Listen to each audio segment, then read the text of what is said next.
Epilepsy দুটো সম্পর্কই অনেকের প্রশ্ন। অনেক বাবা মা আমাদের কাছে আসেন, বাচ্চার হয়তো অটিজম রয়েছে। অনেকে তাদের বলে যে একটা ইইজি করান। ইইজিতে হয়তো কিছু প্রবলেম এলো। তাহলে কি এটা স্বাভাবিক না ওষুধ লাগবে? দেখুন, বাচ্চার যদি কখনো খিঁচুনি না হয়ে থাকে, আমরা অযথা ওষুধ দিই না। অনেক ক্ষেত্রে সেটা কিন্তু ইন্ডিকেট করতে পারে কিছু স্পেসিফিক খিঁচুনি, যেটার জন্য অটিজমের মতো সিমটম হতে পারে।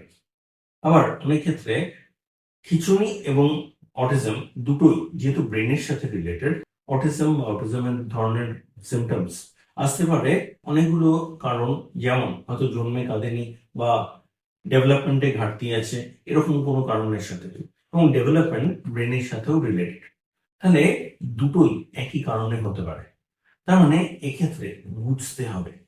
যদি এ ধরনের কিছু আপনাদের কোয়েরি থাকে, আমাদের সাথে যোগাযোগ করতে পারেন।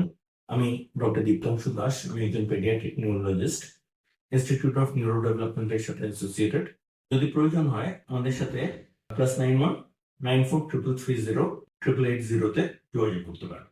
আজকের জন্য এটুকু। নমস্কার।